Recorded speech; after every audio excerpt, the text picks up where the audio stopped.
So ito ay isang teatro poster na hindi napalabas. Yes. Tapos yung sulat Ilabas nito lang sa ay may Palangka Award. Ito po yung pinakita nyo, nandito po. Ito po ba yan? Ito sulat nyo. Ay na-award na ng isang Palangka Awardee. Alright? Yung istorya ng sandatahan. Pero itong teatro, itong dapat na mapapalabas sa UP Theater Diliman, hindi na ipalabas dahil sa people power. 25? 23 kanina, 25? Ah, talaga?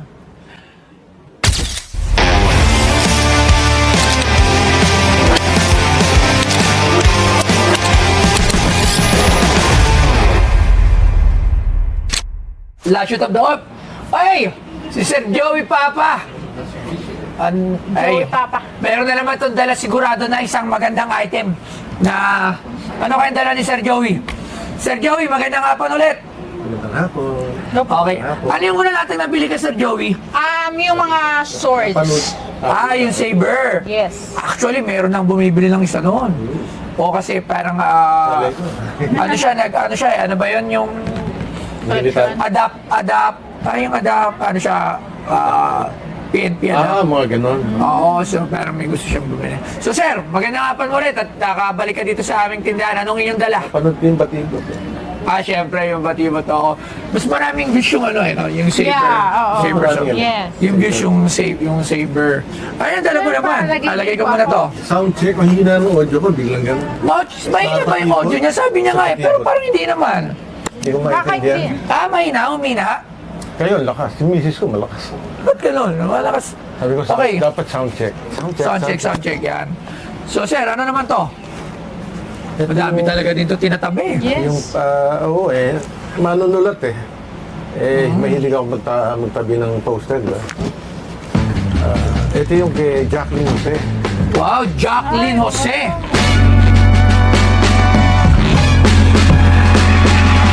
Ang multi-awarded actress na si Jacqueline Jose ay isinilang noong October 21, 1964 sa tunay niyang pangalan bilang Mary Jane Santa Ana Guk sa Angeles City, Pampanga. Siya ay may lahing German at American. Si Jacqueline ang pangalawang anak sa 6 na magkakapatid. Ang kanyang ama ay bahagi ng US Armed Forces at nakatalaga sa Clark Air Base. Ang pagkatanghal ay likas sa dugo ng pamilya ni Jacqueline. Ang kanyang ina, si Rosalinda Santa Ana, ay isang mang-aawit sa bar. Samantala ang kanyang half-sister na si Veronica Jones ay actress din at aktibo sa showbiz mula dekada 70 hanggang 80. Lumaki si Jacqueline na walang nakagisnang ama patapos na maghiwalay ang kanyang mga magulang. Bagamat lumaki siya sa isang mahirap na pamilya, masaya naman na anya siya sa kanyang childhood. Nagsimula kanyang acting career sa big screen noong 1984 nang ipakilala siya bilang isa sa mga bida ng chikas ng Baby Pascual Films and Associates. Launching movie nila ito ng mga kapwa-baguhang aktres na sina Lovely Rivero, Tanya Gomez, Rachel Ann Wolf at Carla Calua. Ang direktor na si William Pascual ay nagbigay sa kanya ng palayaw sa showbiz sa Jacqueline. Natagpuan ni William na ang Mary Jane ay masyadong westernized at hinahanap ang isang memorable na palayaw na madaling matandaan para sa kanya. Hindi nagtagal bago mapansin si Jacqueline ng mga direktor at ang second acting project ay sa sexy drama movie na Escort Girls na pinagbibidahan ni Maria Isabel Lopez at Amy Austria. Ang takbo ng karera ni Jacqueline ay nagdala sa kanya sa pakikipagtulungan sa mga kilalang direktor tulad ni Lino Broca na bumida sa mga kritikal na pinuri ang pelikula tulad ng White Slavery noong 1985. Ito ang nagbigay sa kanya ng kanyang unang nominasyon bilang Best Actress sa Gabad Urian at FAMAS. Naibahagi noon ni Jacqueline na ilan ito sa kanyang mga paboritong proyekto na kung hindi anya dahil sa pelikulang ito ng mula kay Lino Broca ay hindi niya makakamit ang tinatamasang tagumpay sa showbiz. Taong 1985 din, nasaksihan si Jacqueline sa panghas na pelikulang Private Show na dinirect ni Chito S. Ronio, kung saan naiuwi niya ang Best Actress mula sa Star Awards for Movies. Mula noon, hindi na nga huminto si Jacqueline sa pag-arte at tinuloy-tuloy na rin niya ang paggawa ng mga sexy films kabilang ang 1989 movie na Macho Dancer, kung saan ay nakuha niya ang Best Supporting Actress mula sa Gawad Urian. Ilan pa sinalabasan niyang sexy films ay ang Hati Tayo sa Magdamag, Flash Avenue at Takaw Tukso. Dito ay agad na nakitaan siya ng potensyal ng publiko at maging mga direktor, hindi lang sa pagpapasexy, kundi sa husay din bilang aktres na dahilan upang unti-unti siyang makilala sa industriyang kinagalawan. Nagampanan niya ng buong husay ang lahat ng mga klase ng karakter na pinagkatiwala sa kanya na dahilan kung kaya siya pa ulit-ulit nanalo ng mga acting award sa lahat ng mga award-giving body sa Pilipinas. Kabilang na nga rin ang pelikulang Celestina Sanchez, Alice Bubbles, Enforcer at Ivangal, kung saan nakuha niya ang panalo bilang Best Supporting Actress noong 1988 sa Metro Manila Film Festival. Sa sexy film naman na itanong mo sa buwan, ay naiuwi ni Jacqueline ang Best Actress Award noong 1989 mula sa Gawad Urian.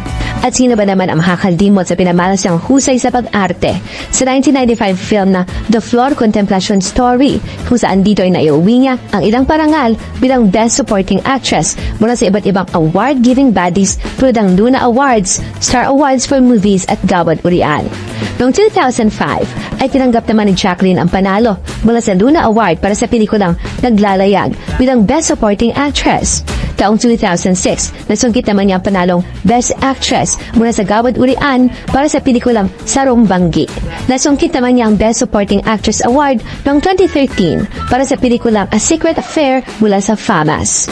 Hindi na nga nagpaawat pa sa pagmamalas ang husay si Jacqueline kung saan ay kinilala din siya sa international scene. Sa Indie Film na Service ay nakuha niyang nominasyon sa kategoryang Best Supporting Actress noong 2009 mula sa Asian Film Awards. Higit sa lahat, nakuha ni Jacqueline ang respeto ng lahat ng mga Pilipino na magwagi siyang Best Actress sa 69th Cannes Film Festival sa Cannes, France noong May 2016. Nanalo siya para sa kanyang pagganap sa pelikulang Marosa ni Brillante Mendoza. Gumawa ng kasaysayan ang tagumpay ni Jacqueline sa Cannes Film Festival dahil siyang kauna-unahang Pilipino na pinagkalooban ng mataas na karangalan sa International Film Festival na tinuturing na prestihiyoso sa buong mundo. Para sa tagumpay na ito, kininala siya ng National Commissions for Culture and the Arts sa seremonya ng Ani ng Dangal noong 2017. Sa pagkilala naman sa kanyang pangmatagalang epekto sa industriya ng pelikula, iginawad kay Jacqueline ang Movie Icon Award ng The Eddies noong 2023. March 2, 2024, sa edad na 50 siyam. Kinumpirma ng PPL Entertainment Inc. ang talent management na kinabibilangan ni Jacqueline ang malungkot na balita.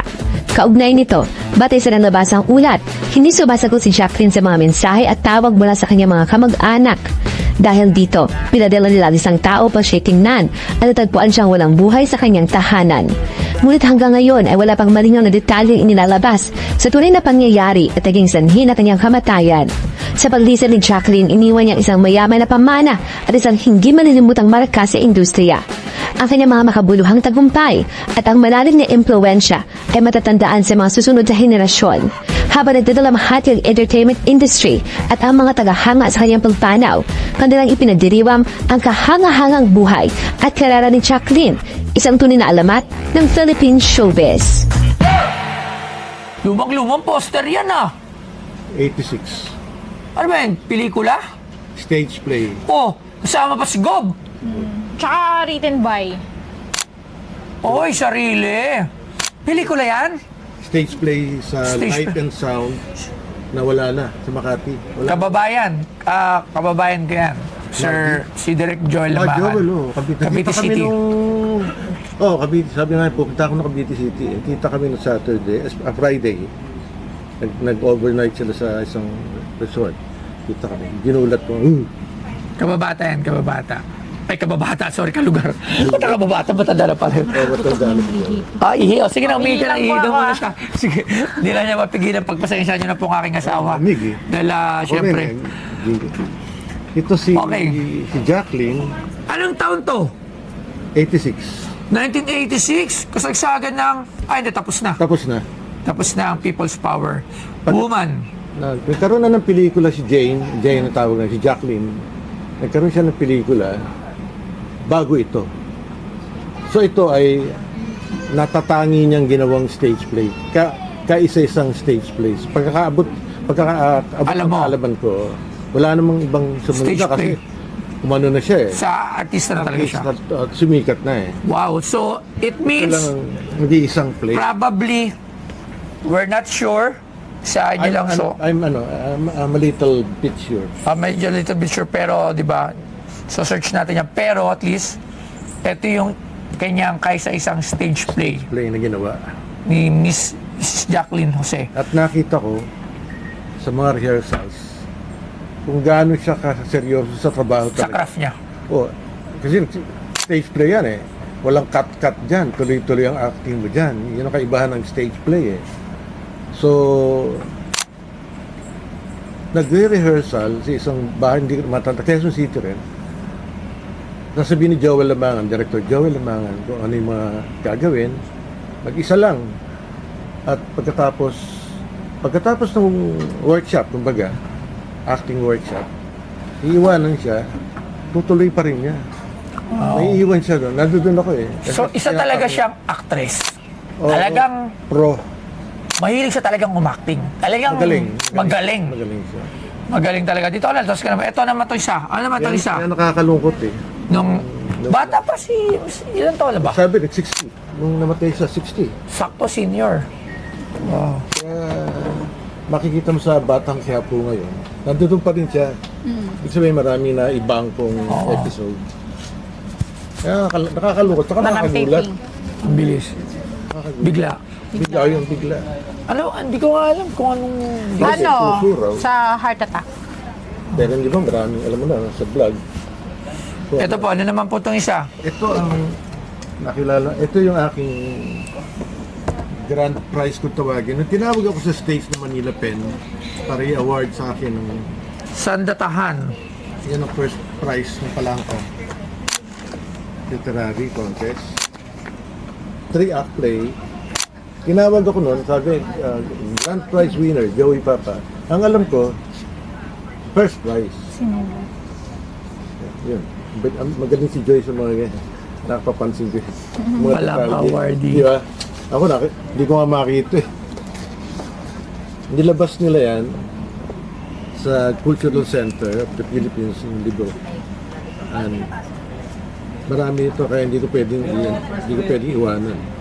Yan yung dula. Ano po yung sa inyo? Sandatahan. Sandatahan. Historical yan. Historical play. Pero musical. Sulat niyo po ito lahat? Yes. Musical din. Lahat po ito sulat niyo? Hindi. Hindi. Ito lang po, ayan nakalagay. Collection yan. Oh. So May tula, sandatahan. may short story. Ako yung play. Tungkol saan itong sandatahan? Ay, nakita ko, General Felipe. Julian Felipe ba to? Hindi. Mga pangalan lang ng Ano lang pala to? Fictional. fiction. Historical fiction. Alright. Historical fiction. So talagang sumusulat talaga kayo. Aking, Yung award. yung naka-frame kasi yan. Don Carlos Palangka Award. Wow. Unang gantimpala. Pero nung tinawag ako, grand prize. Sabi ni isang direktor, ngayon, batang direktor, bago, hindi ko lang kung pwede kong banggitin yung pangalan. Nung tinawag, nanalo din daw siya, nung tinawag din daw siya, grand prize, talaga, ginagamit pala nila. Kasi normally, first, second, third, diba? Kasi 3-act play, full-length play kasi yan eh. So, full-length play, talagang, yan yung script, sinirops ko na lang para hindi ko may iiwan to. Apat. So yun, kakatapos lang natin maligo. Gagamit muna ako ng SCD Skin Deep, yan, whitening and anti-aging, tsaka kung ano-ano pa, facial cleanser kasi nag-bike ako kanina. So, yan, ganyan na lang siya. Yan. Para mawala yung mga dumi-dumi na na-absorb sa pagbabike kanina.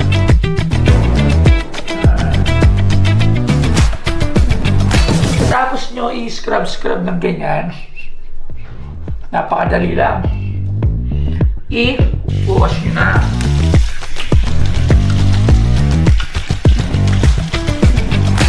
Tapos kukuha kayo ng towel to pat dry. So kukuha tayo ng towel. Pat dry natin siya. Tapos syempre dahil lalabas na naman ako, kahit nasa sasakyan or kahit hindi naman tayo magbabike, syempre kailangan pa rin natin ng sunblock mula sa SCD yan. Itong sunblock na to napaka-light gamitin. Lagay ka lang ng konti. Yan. Tapos igaganyan mo lang siya. Para paglabas mo, protektado ka sa mga masamang elemento na binibigay ng araw.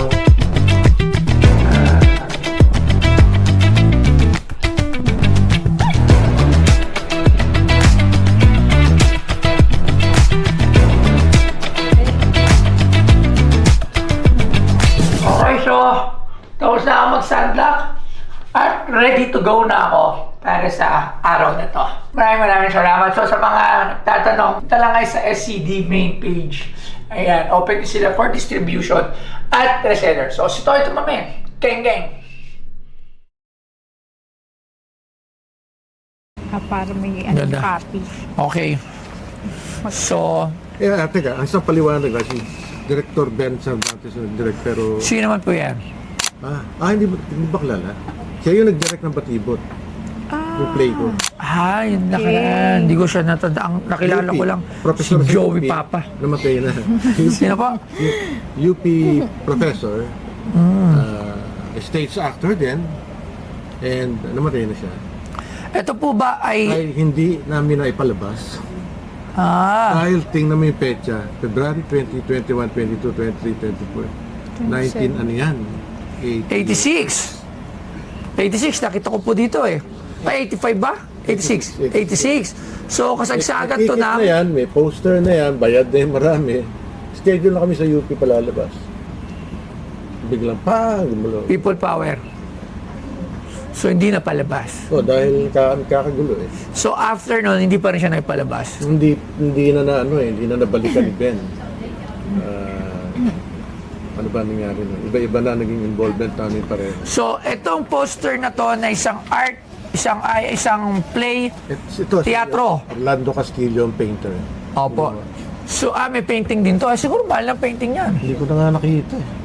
Namatay na rin si Orly Castillo eh. Wow. Ano yun? Awardee siya ng meron pa akong meron akong mga print niya eh. Awardee siya ng Shell. Sa mga ganyan, sa mga painting. So, ito ay isang teatro poster na hindi na palabas. Yes. Tapos yung sulat Ilabas nito lang sa ay may Palangka Award. Ito po yung pinakita niya, nandito po. Ito po ba yan? Ito sulat nyo. Ay na-award na ng isang Palangka Awardee. Alright? Yung istorya ng sandatahan. Pero itong teatro, ito nga dapat naman papalabas sa UP Theater Diliman. Hindi na ipalabas dahil sa people power at that time nagkagulo. AS Theater ang tawag. Alright? So yun, malinaw. Ang istorya nito lang, briefly, laban sa yung mga kabataan yan, na kung tawagin nun ay nasa history book natin, Armas Blancas or Sandatahan. Sila yung mga guerrilla ng panahon na yon, lumalaban, pero ang sandata lang nila ay Kawayan. itak. Gulok, kung tawagin gulok. Gulok. Ang tawag nila, nandiyan sa play. Naghihintay sila sa mga bubong noon, mga daanan. Dadaan yung Espanyol, mga sundalang Espanyol. Sisigaw yung leader. Sisid ang gulok! Tapos lulundagin na nila. Sisid ang gulok. Dadive na sila. Saksay na Laitax. Saan hango yung storya na yan? History book. Pero yung iba, sinuwerte ko, inabot ko yung mga matatanda na ng panahon na yon na lumaban pa hanggang mula Espanyol, Amerikano, kasi mga bata pa sila eh. Espanyol, Amerikano, Spanish, American, hanggang Japanese. Lumaban pa rin sila, pero matatanda na sila. Naabot ko, may na-interview ako. Sa Hermosa, Tondo ko siya na-interview. Wala pang mga camera at saka recorder. Hindi ko naman nagawa yan. Nakausap ko. Rosendo. Ginamit ko yung pangalan sa play. Kaya, yun ang nag-inspire. Batay sa kwento, yung kasama nila, nakakasama nila si Bonifacio. Tumadaan sila sa ilog para hindi sila mapansin ng mga kalaban. Doon hango, tapos dinagdagan nyo na lang ng Batay sa history. Alright. Kaya historical fiction. Dalawang gawa na naman to ni Sir Joey Papa, saka pala talagang writer na malupit. ang hirap sumulat Kasi ano yan per character. Di ba po? Palitan ng conversation, tapos magja-jump ka ulit. Transition, sa eksena. Ang hirap kasi ginagawa ko po yun pag nagdidirect ako ng mga short film. Ang hirap, puro impromptu lang ako. Kumbaga, kanya-kanya na lang na wala talagang mismo sip. Kayo po, talagang detalyado. Pero pwede mo maging guide, parang sequence guide tawag namin. Pag nagle-lecture ako, tututuro ako sa UP nun. Sequence guide, para may guide ka. Hindi yung, kung may maisip ka ba, pwede mo naman palitan. O kaya, synopsis or storyline. Oh, yung Mulat story. mula, si Joy ay na-meet ko nung panahon na to, na-inlove ako sa kanya. May istorya ka, tapos i-breakdown mo yun sa sequence guide. Flexible yun, kasi ikaw naman ang producer. Pwede mo palitan. Alright, may Pero at natutunan least tayo. meron kang, kumbaga, direksyon. Okay, so dito na tayo. Sir Joey, magkano mo naman binibenta tong Jacqueline Jose tsaka itong hindi na play Sandatahan? Oh, may Actually, kompleto na. Gob Fernandez, Daniel Fernando pala. Daniel Fernando. Gob! Gob! Ayan, Artista siya dyan. Kakilala natin si Gob Daniel Fernando. Siyempre, may kilala ko. Magkano po ninyong binibenta naman itong dalawa na to? 100? Medyo mataas. Kasi ganito po, yung price ng posters, bibigyan ko po ng konting briefing. Ang price ng poster, cinema poster, yung mga luma, yung mga dati sa mga sinehan sa Maquiapo, without the autograph, kasi madami yan eh. Marami tayo nun, di ba? Madami yan, mura lang yan, mga 2,000, 3,000. Cinema yon, pelikula ng mga luma like FPJ, mga gano'n na without the signature, yung mga cinema poster, gano'n lang yung mga price ng mataas na ngayon. With signature, depende sa artista, siguro may 10,000 hanggang 20,000. Yes. Gano'n yung mga bentahan. Yes. Sa mga pelikula. Okay? So, sa theater naman, actually, first time ako na makabili ng katong poster sa... And then, yung nakaraan ba, nakabili ba tayo sa kanya? Wala, di ba? Batibot. Yung Batibot. Yung Batibot Lay. Saka yung kay Yes. Ismael Bernal. Yung kay Ismael Bernal, alright? Nampuhan, napupuhon. Mga play naman ako. May mga pelikula ako pero hindi ko na inano. Ako, sa akin, for Jacqueline Jose, dahil nandito rin si Daniel Fernando with Maria Isabel Lopez. Joel Lamanga. Lapit naman. Direk Joel Lamangan, yes. Maging national artist na kababayan. Alam nyo, may signature to lahat. Siguro kaya to sa 100. Kaso nga, Kailangan si ako sayang, nakita ko si Joel. with the signature, Magaling mo si Joel. yes, with the signature, kasi kaso nga lang, hindi na siya Signature mismo doon. hindi na siya mapipirmahan sa loob eh. Kasi, yung, Laminate na. yes, tsaka, kung makikita nyo, sir, deteriorated na rin yung poster. Hindi na rin siya, yes, ito rin sa ilalim, at dito, mga gilid. ayan, ang dami na rin niya. So, it's not on the perfect condition like this one. So, para sa akin, sir, hindi ko kina-question yung pagiging magaling yung writer ako, napabilib nyo talaga ako doon. Pero yung sa liit ng sa liit nung sa teatro, kasi mas malaki kasi yung sa movie mainstream eh. Sa teatro hindi ganoon kalaki ang base followers o yung mga aficionado, mga fans. So, sobrang liit lang ng ano niya, may gusto. Yung may gusto ba? If ever, bibilin ko to, Pero maganda siya pan-display. Maganda siya pan-display. Pag sa museo. So, kung for display purposes, kung bibilin to as for display purposes talaga, sir, siguro, Ito ilang beses pinalbas. Hindi na lang ako ako dito sa Jacqueline Jose,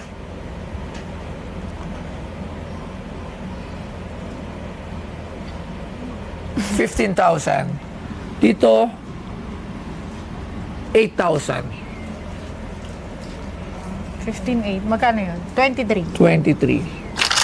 23,000. talaga. Yung dalawa, 23. May butal, ano? Kayo po, ako, 23. 50. Sarado mo na doon dalawa. yeah.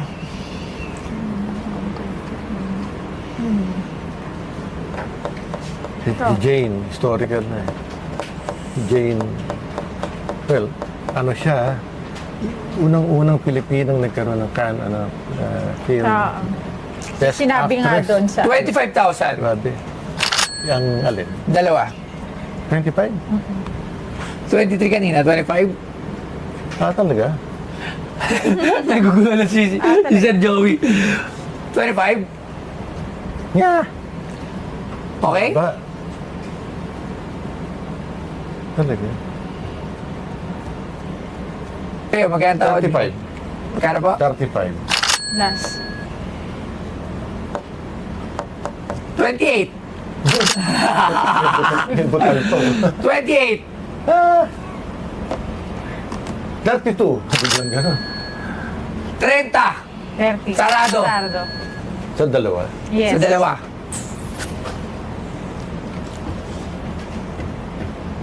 $30,000. 30 po. 30,000. Yun na po. 30,000. Ayan. Parang, Sa pila ko kinakamit 30 po. 30,000.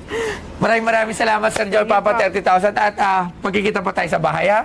Ayan, so Salamat maraming po. salamat, Sir. Thank you po. Oh, maraming salamat ulit, Boss Toyo or Jason Lusada. Binigyan niya ng halaga yung aking mga ginawang stage plays. At ang lahat ng ito, kahit na yung mga nauna na dinala ko rito, ay gagamitin namin sa aming environmental advocacy. Maraming salamat ulit.